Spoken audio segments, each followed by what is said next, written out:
السلام عليكم ورحمة الله وبركاته.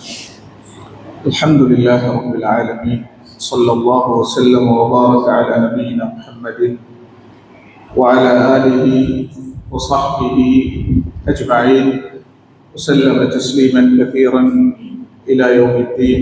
أما بعد. அன்புக்குரிய சகோதரர்களே, அல்லாஹ்வின் நல்லடியார்களே, அல்லாஹ் தஆலாவினுடைய கிருபையால் இந்த பள்ளிவாசலில் வாரந்தோறும் நடைபெற்று வருகிற மார்க்க வகுப்பிலே நாம் கலந்து கொண்டிருக்கிறோம்.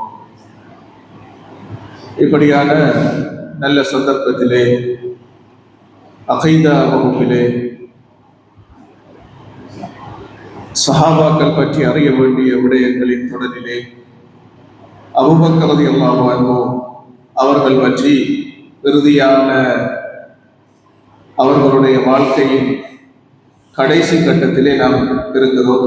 சென்ற வாரத்திலே அதை முடிக்கணும் என்று எதிர்பார்த்தாலும் சில விடயங்கள் அதிலே மிகுதியாக இருக்கிற காரணத்தினால் இன்றைய வகுப்பிலே நாம் அதை சுருக்கமாக அதனுடைய இறுதி அம்சங்களை கட்டங்களை பார்க்க இருக்கிறோம். அன்புக்குரிய சகோதரர்களே, அல்லாஹ்வின் நல்லடியார்களே, நாம் இறுதியாக அபூபக்கர் அவர்கள் நபித்துவத்தின் பின்னால், நபி அவர்களின் பின்னால் ஹலீஃபாவாக தகுதி பெற்றார்கள் என்பதற்கான நபி அவர்களின் சான்றுகளும் அவர்கள் சொன்ன முன்கூட்டிய அந்த வார்த்தைகளும் எப்படியெல்லாம் நபி ஸல்லல்லாஹு அலைஹி வஸல்லம் அதை சூசகமாக சொன்னார்கள் என்றெல்லாம் நாம் சென்ற வகுப்பிலே பார்த்தோம். அந்த வரிசையிலே தான் நபி ஸல்லல்லாஹு அலைஹி வஸல்லம் அவர்கள் மரணித்த போது நபி ஸல்லல்லாஹு அலைஹி வஸல்லம் அவருடைய அந்த மரணத்தை சஹாபாக்கள் எதிர்பார்க்கவில்லை. இவ்வளவு வேகமாக திடீரென நபி ஸல்லல்லாஹு அலைஹி வஸல்லம் மரணிப்பார்கள் என்று யாரும் எதிர்பார்க்கவில்லை.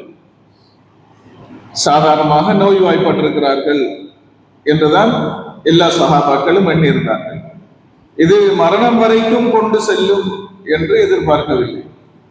அப்ப திங்கட்கிழமை காலை நபி அவங்க மரணிக்கிற திங்கள் அன்று அபூபக்கர் அவர்களும் சாதாரணமாக இந்த சுனஹ் என்று சொல்லப்படுகிற மதீனாவில் கொஞ்சம் எல்லைப்புறமாக இருக்கிற ஒரு பகுதி, அதுல அபூபக்கர் அவர்களுக்கு ஒரு வீடு இருந்தது. அவங்க அந்த வீட்டை போயிட்டாங்க. அப்ப அவ்வளவு தூரம் போறாங்கன்றால் என்ன அர்த்தம் என்றால் நபி ஸல்லல்லாஹு அலைஹி வஸல்லம் அவங்க அந்த கட்டத்துல இல்ல என்கிற அர்த்தத்துல போனாங்க. ஆனால் அல்லாஹ் தஆலா அவருடைய ஏற்பாடு, அவருடைய நாட்டம், அவன் எழுதிய அந்த விதி, அது அன்று ரபியுல் அவ்வல் 12ஆம் நாள் காலையிலே நபி ஸல்லல்லாஹு அலைஹி வஸல்லம் அவருடைய மரணத்தின் இறுதி நாளில், இறுதி முடிவின் நாளாக அது இருந்திருக்கிறது. நபி ஸல்லல்லாஹு அலைஹி வஸல்லம் மரணித்து விட்டார்.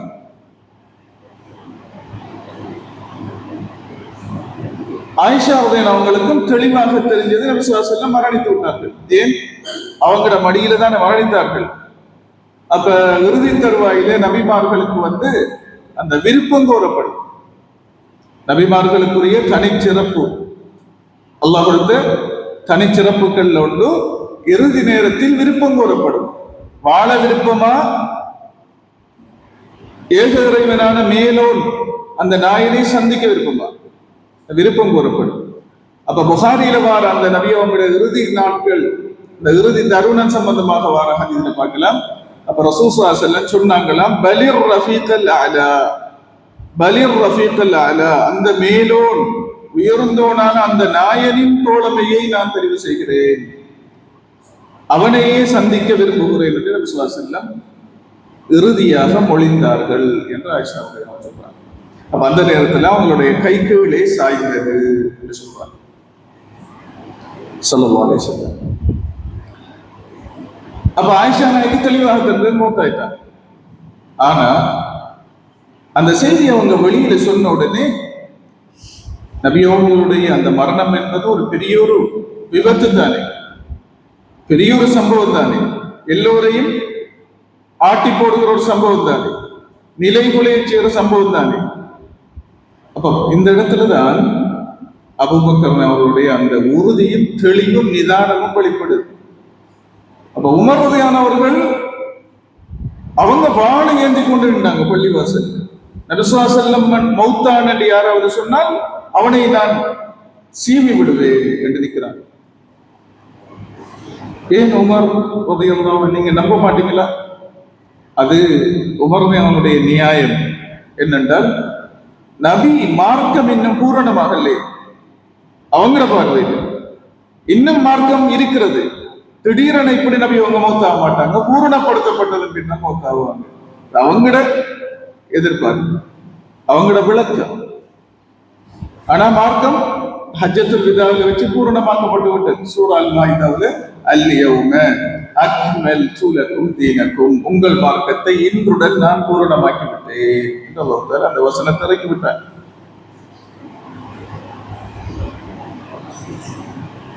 பிறகு சொன்னாங்க உமர் ரலியல்லாஹு மூசா அலைஹிஸ்ஸலாம் எப்படி ரப்பை சந்திக்க தூர்சீனா மலைக்கு அழைப்பு வந்து போனாங்களோ, அதே போல நம் தூதர் ஸல்லல்லாஹு அலைஹி வஸல்லம் அவர்களே அல்லாஹ்வை சந்திக்க போயிருக்கிறார்கள், மீண்டு வருவார்கள் என்றுதான் சொல்லி கொண்டாங்க. உஸ்மான் அவர்களால பேச முடியல என்று வருது. அலியுதீன் அவர்களால எழுந்து நடக்க முடியல என்று வரலாற்றுல சொல்லப்படுவதை பார்க்கலாம். சரி, இந்த நேரத்தில் யாரு பலவீனம் என்றால் மென்மை என்றார்களோ, சாதாரணமான விஷயத்துக்கும் அழுது விடுவார் என்று சொன்னார்களோ, பெரிய கட்டங்களுக்கெல்லாம் முன்னிக்க மாட்டார்கள், நபி அவங்களோட இடத்துல நின்று தொழுவிக்கிறது அவங்களுக்கு கஷ்டம், அழுதுருவாங்க என்று நாம் ஏற்கனவே சொன்னோமே, அப்படி சொன்னார்களோ அவங்கதான் அந்த கட்டத்துல தெளிவாக நின்று சமூகத்தை வழிநடத்தினார். அது யாரு? அபூபக்கர். அங்கதான் இருக்கு. நான் போன பாடத்திலே சொன்னேன், எல்லாரும் எல்லாம் சத்தம் போடலாம், அப்படி இப்படி எல்லாம் பேசலாம், ஆனா குழம்பும் போது நிதானித்து நிற்பவர்கள் கொஞ்சம் பேர் தான் இருக்காங்க. இப்ப இந்த இடத்துலதான் உமர் ரலியல்லாஹு ஸ்ட்ராங் ஆனால, அபூபக்கர் ஸ்ட்ராங் ஆனால, இந்த இடத்துல யாருக்கு? அபூபக்கர். அங்கதான் இருக்கு விஷயம். உமரதையாவர்களும் சற்று குழம்பி போய்விட்டார். அப்ப திடீரென அந்த செய்தி அபூபக்கர் அவளுக்கு கிடைக்குது. ஓடி வராங்க, வந்தாங்க, பார்த்தாங்க உமரதையா இப்படி பள்ளிக்குள்ள நிற்காங்க, ஒன்றுமே செய்யல. திடீரென போனாங்க, ஆயிஷா அவங்களுடைய அறைக்குள்ள போனாங்க. விசுவாசம் அவங்களுக்கு மூடி வைக்கப்பட்டிருந்தது. திறந்து பார்த்தார்கள், அவங்களுக்கு தெரியும், விளங்கிட்டாங்க. முத்தமிட்டாங்க, நெற்றியில முத்தமிட்டு தான் சொன்னாங்க, துல்த ஹய்யன் வமையிதா, அல்லாஹ்வின் தூதரே, உயிர் வாழும் போதும் இறையடி சேர்ந்த போதும் மனத்து கொண்டுதான் இருக்கிறீங்க. உங்களுக்கு 2 மரணம் இல்லை, ஒரு மரணம் தான், அதை நீங்கள் சுவைத்து விட்டீர்கள் என்று சொன்னாங்க. அந்த இடத்துல குழம்பி போயிருக்கிறார்கள். இது சூசகமா சொன்னாங்க. பிறகு பார்த்தா உமர் அவங்களுக்கு பின்னால்தான் மக்கள் எல்லாம் நிற்கிறாங்க பள்ளிக்குள்ள. அப்பதான் மின்பர் கிட்ட நின்று சத்தமா ஒரு அறிவுரை வழங்கினார்.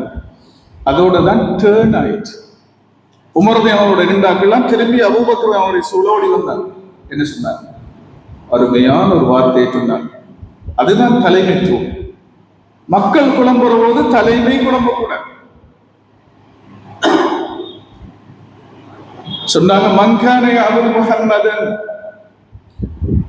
யார் முஹம்மது ஸல்லல்லாஹு அலைஹி வஸல்லம் அவர்களை வணங்கினார்களோ, ஃபைன முஹம்மதன் கத் மாத், இதோ முஹம்மது ஸல்லல்லாஹு அலைஹி வஸல்லம் மரணித்து விட்டார்கள். வமங்கான அபுதுல்லாஹ், யார் அல்லாஹ்வை வணங்குவார்களோ அந்த அல்லாஹ் என்றும் மரணிக்க மாட்டான், நித்திய ஜீவன் அவரே என்றார். இது சூசகமா சொல்லப்படுது. அப்ப நீங்க முஹம்மது ஸல்லல்லாஹு அலைஹி வஸல்லம் அவங்கள ரப்பாவை நினைத்துக் கொண்டிருக்கிறீர்கள், மௌத்து வராது என்று. அப்ப அது அவடத்துல பெரிய ஒரு தாக்கத்தை உள்ளத்தில் ஏற்படுது. சஹாபா இந்த வார்த்தை அருமையான ஆழமான வார்த்தை. யாராக இருந்தாலும், நபியாக இருந்தாலும் மரணத்தை சுவைத்துத்தான் ஆக வேண்டும். அல்லாஹ் மாத்திரம்தான் நித்திய ஜீவன். அதை நீங்க மறந்து விட்டீர்களா?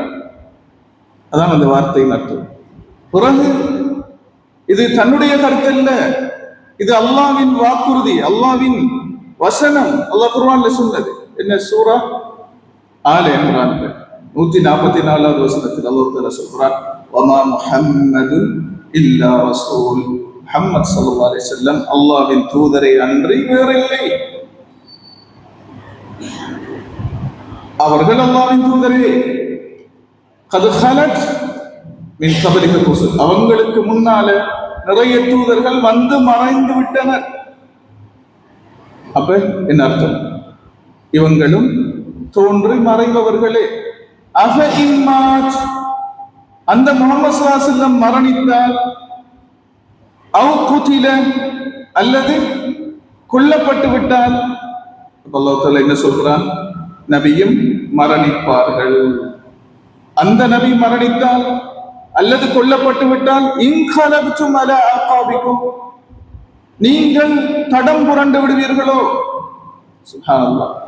இங்கதான் இருக்கு. அவங்க விட்ட பாதையில உறுதியாக இருக்கணும். அவங்க இருப்பாங்க, மரணிப்பாங்க. அப்ப மௌத்து வரைக்கும் தான் மார்க்கமா, உறுதியா, தெளிவா உங்களோட அடிப்படையில நீங்க உறுதியா இருப்பீங்களா? இல்ல, நபி மௌத்தானா நீங்களும் தடம் புரண்டு விடுவீர்களா?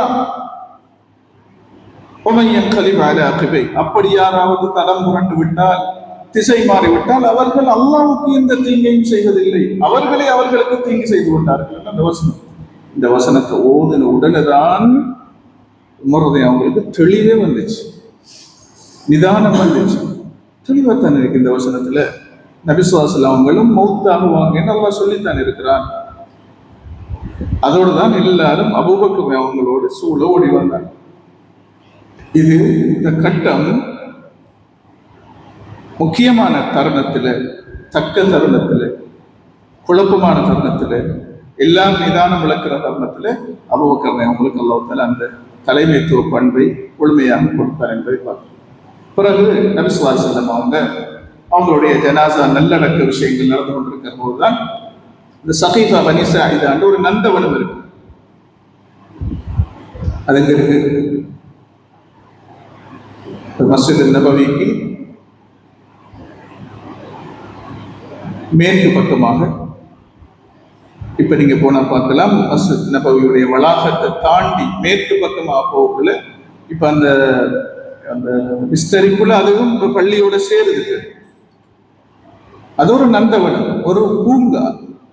அதை இப்பயும் அதே பாதுகாப்பாக இருக்கிறது. அதுல பில்டிங்கள் இருக்கிறது, ஆனா அதை அரசாங்கம் பராமரித்து வருகிறது. அந்த இடத்துல தான் சஹாபாக்கள் ஒன்று கூடினர். என்னத்துக்கு? தலைவர் ஒருவரை நபி அவங்களுக்கு முன்னால தெரிவிச்சு. அப்ப நபி ஸல்லல்லாஹு அலைஹி வஸல்லம் அவங்களுடைய அந்த செய்திகள், முன்னறிவிப்புகள் எல்லாம் எல்லா சஹாபாக்களுக்கும் தெரியாது. அப்ப அவங்க அன்சாரிகள், நம்மள ஒரு ஆள் தெரிவிச்சு, நாம தான் இந்த மதீனாவாசி. ரெண்டு அவங்க சாது குனு உபாதாங்கிறவங்களை நியமிப்போம். இப்பதான் அபூபக்கர் ரலியல்லாஹு அன்ஹு அவங்களுக்கு தெரிய வருது, அன்சாரிகள் அங்க சேர்ந்திருக்காங்க. இப்ப தலைமைத்துவம் யாருங்கிற ஒரு பேச்சுக்கு போயிட்டு உடனே ஓடி போனாங்க, பேசினாங்க. அப்ப அன்சாரிகள் சொன்னாங்க, நாங்க இந்த ஊர்வாசிகள், நாங்க தான் வரவேற்றோம், எங்கள்ல ஒரு தலைவர் வைப்போமா? அப்ப இவங்க சொன்னாங்க, இல்லை, குறைஷிகள் என்றால் தான் அரபு சமூகம் கட்டுப்படும். மக்கா குறைஷி என்றால் தான் கட்டுப்படும். இந்த கட்டத்துல குறைஷி ஒருவர் வரலை என்றால் இன்னும் குழப்பம் கூடும். அபூபக்கர் பேசினாங்க, உமர் அவங்க பேசினாங்க. பிறகு உமர் அவங்க, அபூபக்கர் அவங்க, உமர் இதற்கு தகுதியானவர், உமர் அவங்க தகுதியானவங்க என்று சொல்றாங்க. உமர் அவங்க, இல்லை, நீங்கள் இருக்கும்போது நான் இந்த இடத்துக்கு வருவதா? உமர் சொல்றாங்க ரலியல்லாஹு அன்ஹு. உடனே இல்லை, நீங்கள் தான் தகுதி என்று பைஅத் செய்யறாங்க.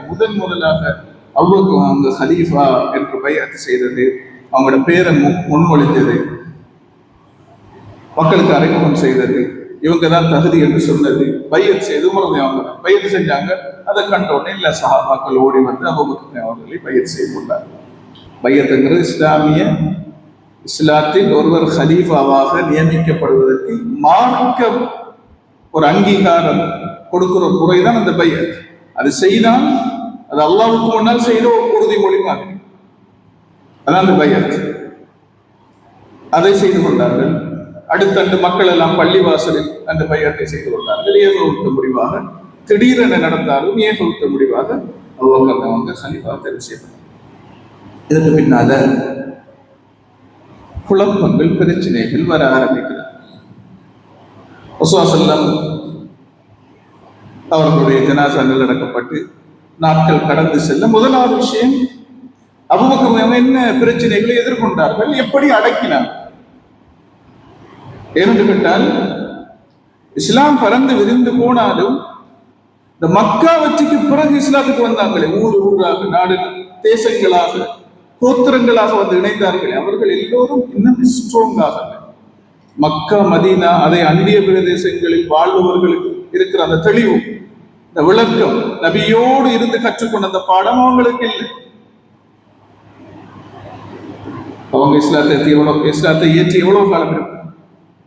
மக்கா வெற்றி நடந்த எத்தனையாவது வருடம்? எத்தனையாவது வருடம் மக்கா வெற்றி? ஹிஜ்ரி 8. நபி ஸல்லல்லாஹு அலைஹி வஸல்லம் மௌத்தான ஹிஜ்ரி 11 ஆரம்பம், ரபியுல் அவ்வல். அப்ப ஹிஜ்ரி 8ல ரமலான் மாதம், அப்படி என்றால் அங்கால ஒரு 3 மாதம், ஷவ்வால், துல்காதா, தில்ஹிஜ்ஜா, 9, 10, 2 வருஷம், கிட்டத்தட்ட 2.5 வருஷம் தான் அவங்க இஸ்லாத்துக்கு வந்து. பெரும்பாலான கோத்திரங்கள், பெரும் கோத்திரங்கள் மக்கா வெற்றிக்கு பின்னால் இஸ்லாத்துக்கு வந்து 2.5 வருஷம் தான். 2.5 வருஷம் முஸ்லிம் எப்படி இருப்பார்? அதனாடி சரியா இன்னும் கற்றுக்கொள்ளாத நாடி நபியும் கூட மரணத்துக்கு பின்னால ஒரு தளர்ப்பும் வரும், திடீர் மரணத்தால தளர்ப்பும் வரும் இந்த தூர ஏரியாவில்.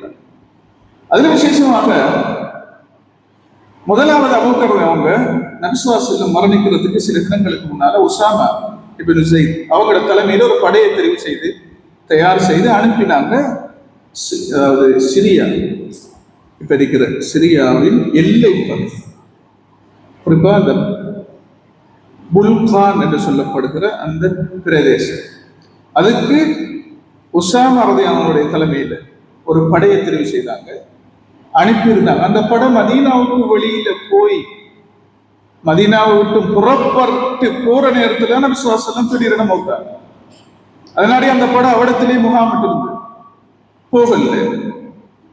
ஏன் அந்த படை அனுப்பினாங்க என்று கேட்டால், இந்த ஷாம் வரைக்கும் இஸ்லாம் போய்விட்டது, சிரியா வரைக்கும் போய்விட்டது. ரோமர்களுடைய அத்துமீறல் இனி சிரியாவுக்குள் இருக்கக்கூடாது என்பதற்காக, அவங்களுக்கு ஒரு எச்சரிக்கையாக இருக்கணுங்கிறதுக்காக, முஸ்லிம்களுடைய பலத்தை வெளிப்படுத்துவதற்காகத்தான் அந்த படையை அனுப்பினாங்க. எல்லை புறத்துக்கு பாதுகாப்புக்காக, ஒரு அச்சுறுத்தலுக்காக, ஒரு சிக்னலை கொடுக்கறதுக்கு, நாங்க பலமா இருக்கிறோம். ஆனா அது போறதுக்கு, அந்த படம் போறதுக்கு இடையில தான் நபி ஸல்லல்லாஹு அலைஹி வஸல்லம் மௌத்தானாங்க. அப்போ உஸாமா இப்னு ஸைத் அவங்களுக்கு வயசு 19 வயசுல ரோம் பெரிய வல்லரசு, அதற்கு அச்சுறுத்தலாக முஸ்லிம்களுடைய பலத்தை காட்ட அவங்க அனுப்புறாங்கன்னா அவங்க எவ்வளவு தகுதியான அளவுக்கு இருப்பாங்க. உஸாமா ரலியல்லாஹு அன்ஹு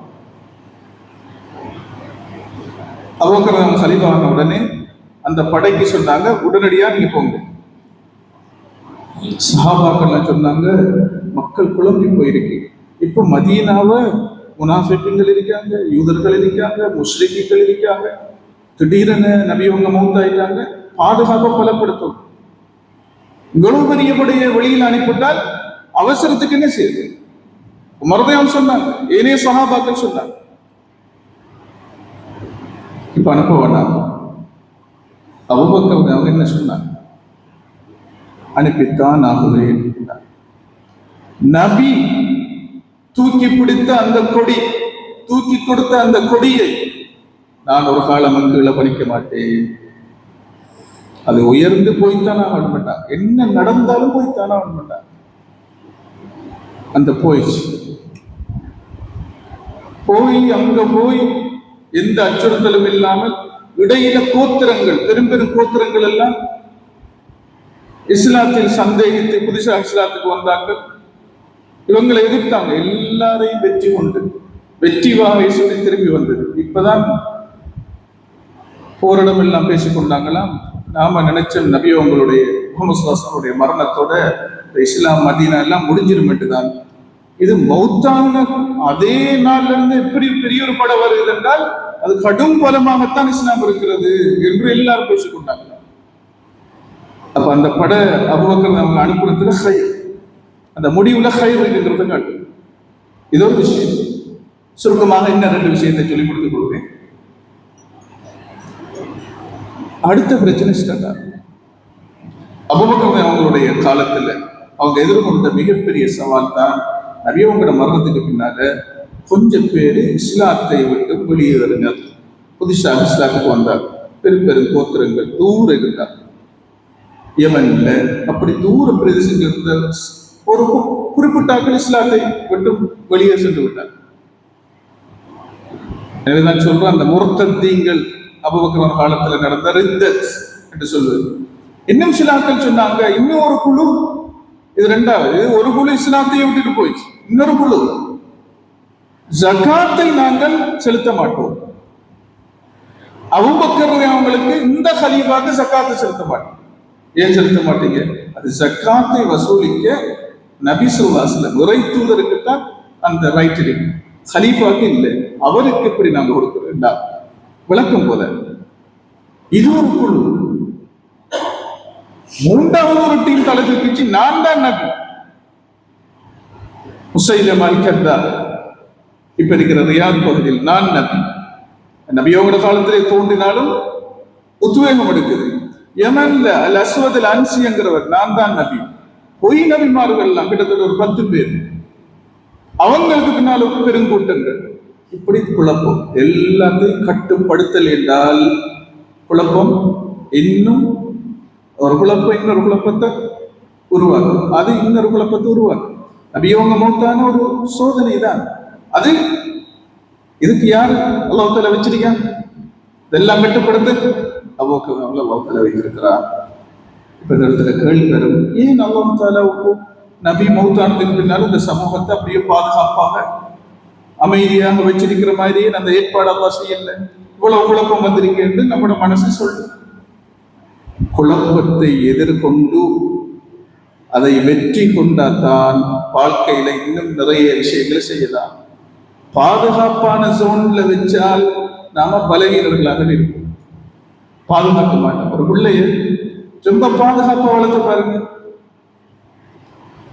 இல்ல ஒரு கழுகு, ஆகாயத்தையே கொண்ட்ரோல்ல வச்சுக்கிற கழுகு, இத சின்ன குஞ்சாரிக்கக்குள்ள ஒரு கூட்டுக்கு ஒன்று போட்டு வேண்டிய சாப்பாட்டை கொடுத்து வேண்டியது கொடுத்து வளர்த்து வளர்த்து அன்பா பண்பா பாசமா வளர்த்து வந்து அது பறக்கிற கட்டம் வந்த உடனே வெளியில விட்டா பறக்குமா? ஏனைய கழுகு போன்று வேட்டையாடுமா? இல்லை, அது கொஞ்சம் தூரம் தான் பறக்கல. வேட்டையாட தெரியா, எதிர்த்து போராட தெரியா, தாக்க தெரியா, கஷ்டப்பட்டு கடைசியில இவர்களை கூட்டுக்காம இதை தேடி. ஏன்? அழகு. ஆகாயத்துல பறந்து நிறைய சவால்களை எதிர்கொண்டு வேட்டையாட தாக்க இந்த பயிற்சியை பெறல, பார்க்கல. அதே மாதிரி தான் அல்லாஹ் தஆலா இந்த சமூகத்துக்கு பயிற்சி கொடுக்கிறான். இப்படி குழப்பங்கள் வரும், அதை நீங்கள் எப்படி எதிர்கொள்வீர்கள், முறியடிப்பீர்கள் என்கிற பயிற்சிக்கு தான் அந்த ஃபித்னாக்கள். இல்லாட்டி அல்லாஹ் தஆலா நபியுடைய மரணத்துக்கு பின்னால் எல்லாத்தையும் அமைதியாக்கி சாதகமாக வைக்கிறதுக்கு சக்தி உள்ளவன் தான். அது ஒரு பயிற்சிக்காக, சோதனைக்காக. அப்ப சுருக்கமாக சொன்னால் இப்படி 3 சாரார் இஸ்லாத்தை விட்டு கொஞ்சம் பேர் போயிட்டாங்க, ஜகாத்து தர மாட்டோம், போய் நபிட்டாங்க. 11 படை அணிகளை அபூபக்கர் தயார் செய்யறாங்க, எல்லாரையும் அடக்கிறது. ஏன்? இதெல்லாம் தூர பிரதேசத்துல நடக்கிற பிரச்சனைகள். எல்லா ஒவ்வொரு சஹாபாக்களுடைய தலைமைகள்ல போனாங்க, அவ்வளவு முறியடிக்கப்பட்டது. எல்லோரும் தோற்கடிக்கப்பட்டார்கள், எல்லோரும் மட்டுப்படுத்தப்பட்டார்கள். அதோடுதான் இஸ்லாத்துக்கு கடும் பவர் வந்துச்சு. அபூபக்கர் காலத்தில் எதிர் சக்தி எதுவுமே இல்லை. இஸ்லாம் எங்கெல்லாம் போனதோ அங்கெல்லாம் அமைதி நிலவி.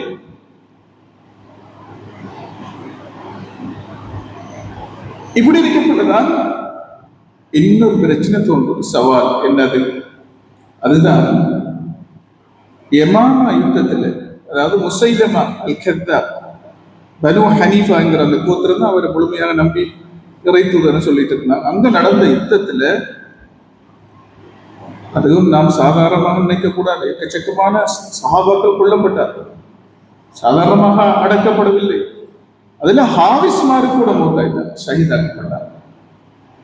அவங்க வந்து சொன்னாங்க அவங்கள்ட்ட, இப்படியோ ஏனைய யுத்தங்கள்லையும் ஹாஃபிஸ்மாரு ஷஹீதாக்கப்பட்டால் குர்ஆனின் நிலை என்ன? குர்ஆனை எப்படி பாதுகாக்கிறது? எழுத்து வடிவில் இருக்கிறது, அது ஆங்காங்கே கொஞ்சம் கொஞ்சம் பேர்கிட்ட, இவர்கிட்ட 2 சூறா, அவர்கிட்ட 2 சூறா, அப்படித்தான் இருக்கிறது. நபியோட காலத்துல குர்ஆன் எப்படி பாதுகாக்கப்பட்டது? நெஞ்சில் தான் பாதுகாக்கப்பட்டது, ஒய்ஸாகத்தான் பாதுகாக்கப்பட்டது, எழுத்து வடிவில் இல்லை, இருக்கி ஆனா ஒரே இடத்துல இல்லை. அவர்கிட்ட 2 சூறா, அவர்கிட்ட 3 சூறா, அப்படித்தான் இருக்கு. உமர்தான் சொன்னாங்க, இப்படியே விட்டால் ஹாபிஸ்மார் எல்லாம் மரணித்து விடுவார்கள், என்ன செய்வது? குர்ஆன் எப்படி பாதுகாக்க? இதுக்கு அபூபக்கர் சொன்னாங்க, சரி, நபி செய்யாததை எப்படி நாம செய்யற? உமர் சொன்னாங்க, எழுதி வைப்போம், ஒரே நூலில் குர்ஆனை தொகுத்து விடுவோம். நபி செய்யலே. அபூபக்கர் சொல்றாங்க, நபி செய்யலே.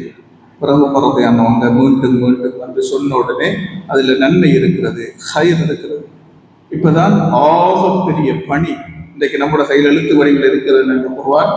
அதுக்கு வித்திட்டவர்கள் ஒரே இடத்துல அந்த உமரதையும் அபூபக்கரையும் சேர்த்துறார்.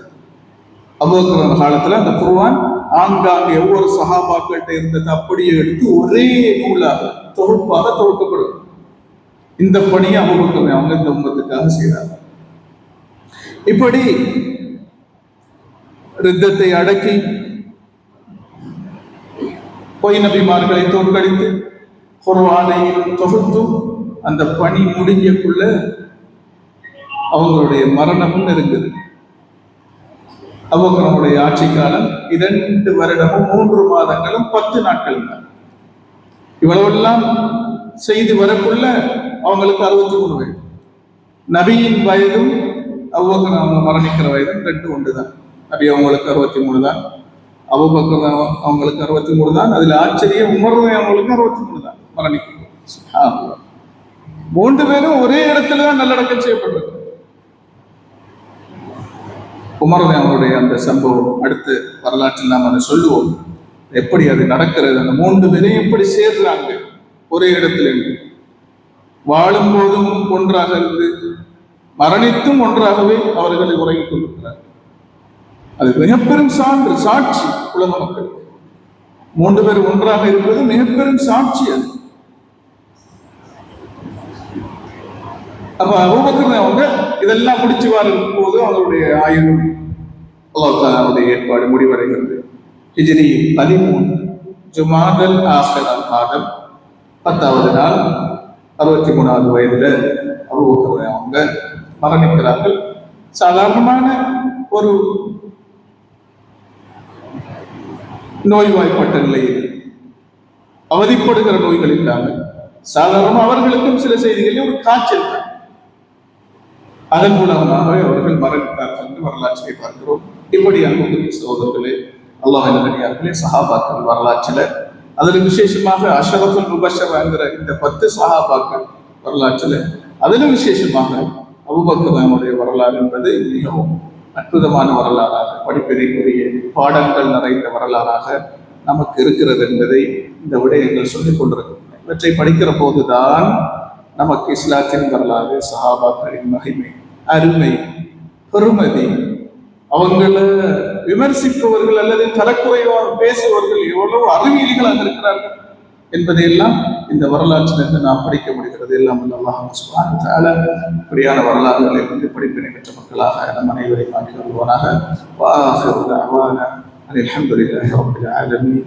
அஸ்ஸலாமு அலைக்கும் வரஹ்மத்துல்லாஹி வபரகாத்துஹு.